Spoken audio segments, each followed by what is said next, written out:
It was the 6th grade. I was 10, we had just moved from Camden to the suburbs, and I wouldn't sing it, that simple. They put me alone in a big, empty classroom and let me sweat it out for a while. Then they sent in a turncoat Jew, a pretty, gutless teacher, who said that she was Jewish and she sang Silent Night, so why didn't I? It was my first experience with a female collaborator, or the first one that I remember. They left me alone in the empty classroom after that. I wasn't a religious zealot.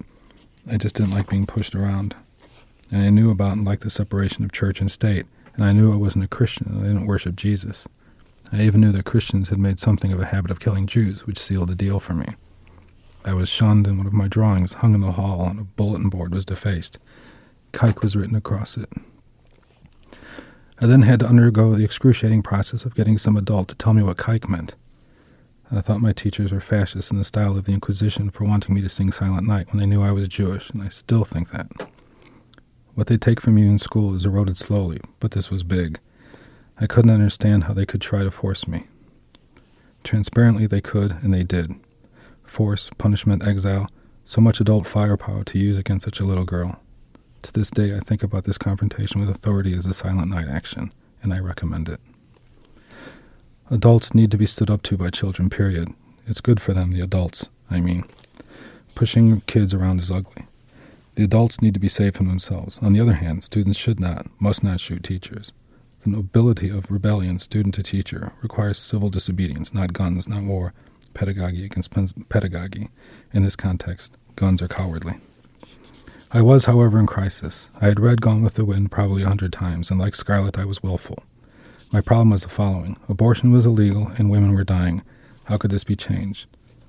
Was the best way to write a book that made you cry your heart out and feel the suffering of the sick and dying women, or go into court a la Perry Mason and make an argument so compelling, so truthful and poignant, that people would rise up unable to bear the pain of the status quo?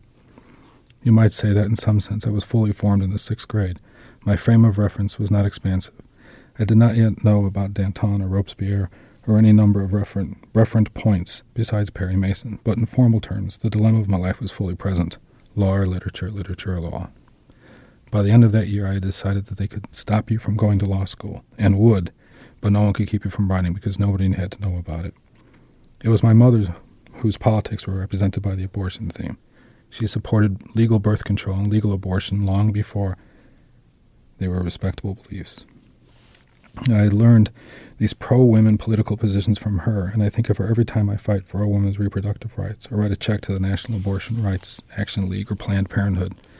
Her arguments for the abortion right now might be more politically sophisticated, but my mother had the heart and politics of a pioneer, only I didn't understand that.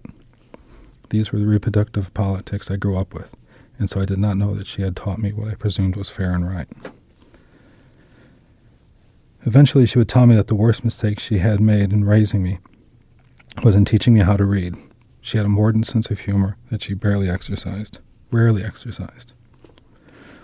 The public library in the newly hatched suburbs of Delaware Township, later to become Cherry Hill, was in the police station, or right next door to it. My mother found herself writing notes giving me permission to take out Lolita or Peyton Place. To her credit, she did write those notes each and every time I wanted to read a book that was forbidden for children, or I think it's to her credit. I don't know why later she would not let me see the film A Summer Place with Sandra Dee and Troy Donahue. The two are teenage lovers and Sandra gets pregnant when I had already read the book. We had a screaming match that lasted for several days. She won, of course. It was a sheer exercise of parental authority that gave her the victory, and I despised her for not being able to win the argument on the merits.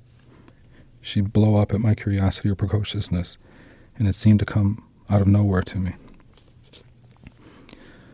What she hated wasn't what I read or the movies I saw, but what I started writing, because 6th grade was the beginning of writing of my poems.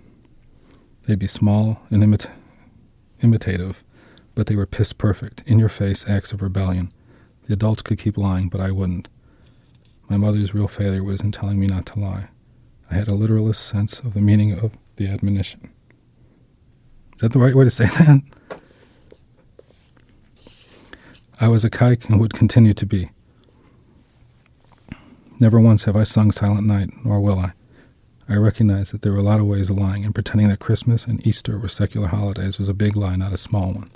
Whether the issue was segregation or abortion, I, the 6th grader, was going to deal with it, and my vehicle was going to be truth, not a global, self-deluded truth, not a truth that only I knew and that I wanted other people to follow, but the truth that came from not lying, like do no harm.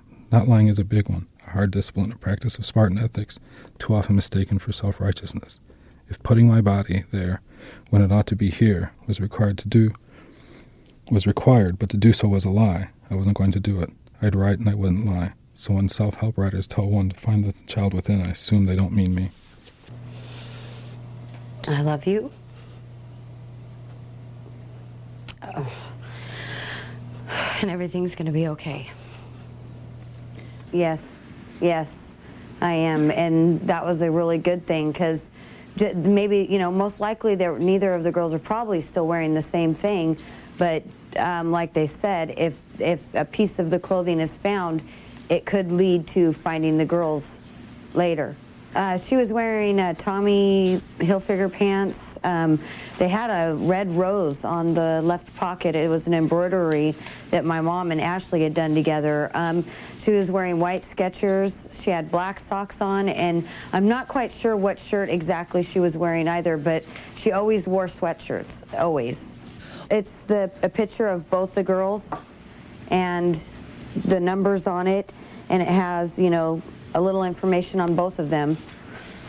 And it was done by a young lady that goes to the same school as Ashley and Miranda. She did this, bless her heart, out of her, just because she wanted to, and she wanted to do something to help me and Michelle and the family out to, through these trying times, which was a wonderful thing for her to do.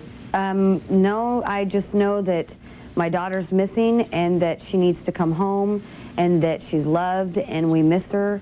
And I keep my hope, because it keeps me going every day to do what I got to do.